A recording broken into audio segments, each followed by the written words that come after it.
आप सभी का भागवत जी के स्वाध्याय में तृतीय स्कंद के 32वें अध्याय में बहुत बहुत स्वागत है।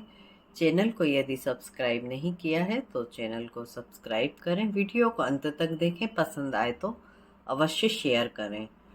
भगवते वासुदेवाय नमः।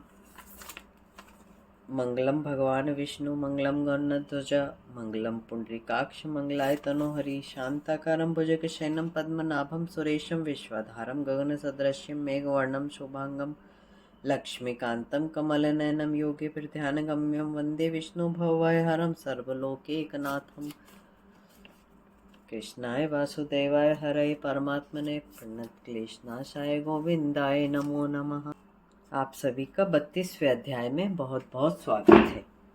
32वें अध्याय में धूम मार्ग तथा आचिरादि मार्ग में जाने वाले जीवों की गति का वर्णन और भक्ति मार्ग की श्रेष्ठता का वर्णन आज हम श्रवण करेंगे। श्री कपिल देव जी बोले, हे माता जी, ये संपूर्ण पुरुष जो कामासक्त होकर सकाम भाव से ग्रस्त का पालन करते हैं और कर्मों के फल को भोगने की बार बार इच्छा करते रहते हैं, वे भगवान से विमुख रहते हैं। वे जिन देवताओं और पितरों की आराधना करते हैं उन्हीं के लोक को प्राप्त होते हैं, अर्थात चंद्रलोक में जाकर सोमरस पीते हैं। उनके पुण्य क्षीण होने पर फिर मृत्युलोक में आ जाते हैं। प्रलय काल के समय गृहस्थ आश्रमियों को प्राप्त होने वाले ये संपूर्ण लोक नष्ट हो जाते हैं। इनके विरुद्ध जो ज्ञानी पुरुष भगवत भक्ति में लीन रहते हैं, गृहस्थ धर्म में अनासक्त, शुद्ध चित्त, अहंकार रहित, ममता रहित रहकर अपने धर्म का पालन करते हैं, वे अंत समय में देवयान मार्ग के द्वारा सूर्य लोक को जाते हैं और भगवान को प्राप्त करते हैं। वे मुमुक्ष प्राणी ब्रह्मा की आयु पर्यंत सत्य लोक में रहते हैं, जिस समय ब्रह्मा इन संपूर्ण भूतों तथा इंद्रियों को अहंकार रहित अपने में लीन करके त्रिगुणमयी प्रकृति के साथ मिलकर परमात्मा में विलीन हो जाते हैं। उस समय वे योगी जन भी अपने शरीर को त्याग कर उन ब्रह्मा जी के अंदर लीन हो जाते हैं और उन्हीं के साथ पर ब्रह्म सच्चिदानंद घन स्वरूप परमात्मा में लीन हो जाते हैं। वे पहले अहंकार के कारण ब्रह्म में लीन नहीं होते हैं। हे माता, इस कारण तुम भी भगवान के चरणों में भक्ति भाव से आओ, क्योंकि वे संपूर्ण प्राणियों के हृदय में निवास करते हैं। जब काल रूप परमात्मा की प्रेरणा से तीनों गुणों में शोभ उत्पन्न होता है, तब ब्रह्मा जी सहित संपूर्ण ऋषि, महर्षि, योगी जन तथा स्थावर जंगम प्राणी निष्काम कर्म के द्वारा ब्रह्म को प्राप्त होने पर भी कर्तापन के अभिमान के कारण ईश्वर इच्छा से सर्व काल के आरंभ में पहली भांति प्रकट हो जाते हैं और ये संपूर्ण सिद्धेश्वर और योगी जन अपने कर्म अनुसार ब्रह्मलोक के आनंद को भोगकर ईश्वर की इच्छा से फिर इस लोक में जन्म लेते हैं। जिन पुरुषों की इस लोक में आसक्ति रहती है तथा कर्मों में श्रद्धा रखते हैं, वे ऐसे पुरुष इस लोक में आकर कामना पूर्ति के लिए नित्य कर्मों का अनुष्ठान करते रहते हैं। वे लोग इंद्रियों के वश में रहते हैं, उनकी बुद्धि रजोगुण के कारण मंद रहती है, उनकी आसक्ति कामनाओं में लगी रहती है। वे लोग अर्थ काम के लिए अनेक प्रकार के यज्ञ अनुष्ठान तथा पितरों की आराधना करते रहते हैं। वे लोग भगवान की कथा वार्ताओं से प्रेम नहीं करते। जिस प्रकार विष्ठा में रहने वाला कीट विष्ठा को ही पसंद करता है तथा विष्ठा ग्रहण करके शुकर कुकर अमृत के समान सर्वोत्तम भोजन को पसंद नहीं करते, उसी भांति जो पुरुष भगवत कथा अमृत को त्याग कर उपरोक्त निंदित कर्मों को करते हैं, वे अवश्य ही मंदे भाग हैं। वे धूम मार्ग के द्वारा पितरलोक को जाते हैं तथा फिर अपने ही कुल में जन्म लेते हैं। जब उनके पुण्य क्षीण हो जाते हैं, तब वे वहाँ से धकेल दिए जाते हैं। हे माता, तुम संपूर्ण आसक्ति को त्याग कर अपने मन को वश में करके भक्ति योग द्वारा भगवान वासुदेव में अपनी आसक्ति लगाओ। केवल भक्ति योग ही ऐसा सुगम मार्ग है जो ब्रह्म को प्राप्त कराने वाले ज्ञान और वैराग्य को उत्पन्न करता है। जब वह प्राणी विषमता को त्याग कर सर्वत्र समत्व भाव का अनुभव करता है, तब उसे भगवान के दर्शन होते हैं। तब वह प्राणी अपनी आत्मा का ज्ञान प्राप्त करके ब्रह्म का साक्षात्कार प्राप्त कर लेता है।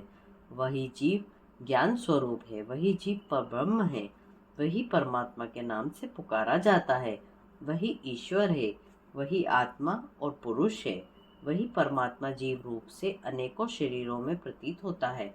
इस संसार में विरक्त हो जाना और असंग बुद्धि हो जाना अर्थात संग रहित, सब में एक रूप में स्थित रहना, त्याग ग्रहण आदि से रहित हो जाना, यही योनियों के योग साधन का केवल फल है। संपूर्ण प्रकार के योगों द्वारा योगी असंग बुद्धि को ही प्राप्त कर लेता है। ब्रह्म एक है, एक ज्ञान का भंडार और निर्गुण है, किंतु फिर भी बहिर्मुखी इंद्रियों के द्वारा केवल भ्रांति के कारण अनेक पदार्थों में फंसा रहता है। उसके अनेक रूप प्रतीत होते हैं। जिस भांति सब प्रथम एक पर ब्रह्म से महतत्व उत्पन्न हुआ, उसके वैकारिक राजस तामस 3 प्रकार का अहंकार उत्पन्न हुआ। उन तीनों अहंकारों से पंच महाभूत और 11 इंद्रियां बनी। उन्हीं के संयोग से यह स्वयं प्रकाश ब्रह्म जीव नाम से पुकारा गया। इस भांति इस जीव की उत्पत्ति स्थान वास्तव में वह ब्रह्म ही है, क्योंकि वह उस ब्रह्म से ही उत्पन्न हुआ है।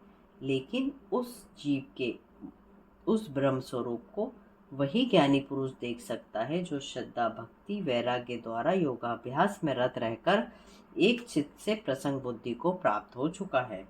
हे माता जी, मैंने तुम्हें इस भांति ब्रह्म का स्वरूप समझाया, प्रकृति और पुरुष का भेद भी तुम्हारी समझ में आ गया। हे माता, निर्गुण ब्रह्म से संबंध रखने वाला ज्ञान योग और मेरे लिए किया हुआ भक्ति योग, इन दोनों का फल केवल एक ही है और वह मुझ भगवान तक पहुँचने का फल है। जिस प्रकार किसी ग्राम अथवा नगर तक जाने के लिए अनेक मार्ग होते हैं, उसी प्रकार अनेक शास्त्रों में मेरे तक पहुँचने के लिए भिन्न भिन्न मार्गों का निरूपण किया गया है। अनेक प्रकार के कर्म, यज्ञ, दान, तप, ज्ञान, वेदाध्ययन, इंद्रियों के संयम आदि सभी सकाम और निष्काम कर्म, ज्ञान और वैराग्य, ये सभी साधन मुझ सगुण तथा निर्गुण परमात्मा को प्राप्त करने के लिए हैं।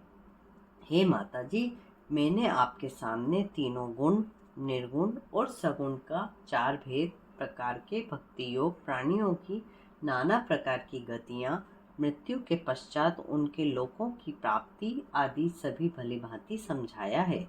हे माता, इस ज्ञान को दुराचारी, दंभी, घमंडी, नास्तिक के सामने कभी उपदेश ना करें। यह मेरा उपदेश भक्तों के लिए श्रद्धा पूर्वक अवश्य करना चाहिए। इसके एक बार भी सुनने और कहने से मेरे पर ब्रह्म पद को मानव प्राप्त कर लेता है।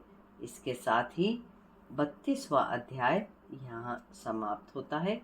33वें अध्याय में देवहूति को तत्व ज्ञान के द्वारा मोक्ष प्राप्ति की कथा को हम कल श्रवण करेंगे। तो आप मेरे चैनल पे लगातार बने रहिए, आपको रोज एक अध्याय सुनने के लिए मिलेगा। वीडियो को सुनने के लिए और मुझे सपोर्ट करने के लिए आप सबका हृदय से मैं धन्यवाद करती हूँ।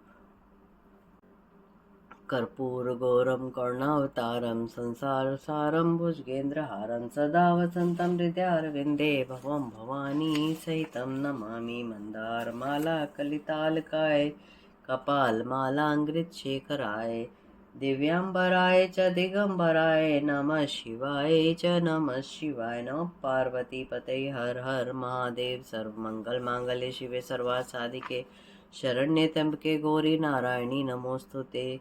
ओम नमो भगवते वासुदेवाय नमः।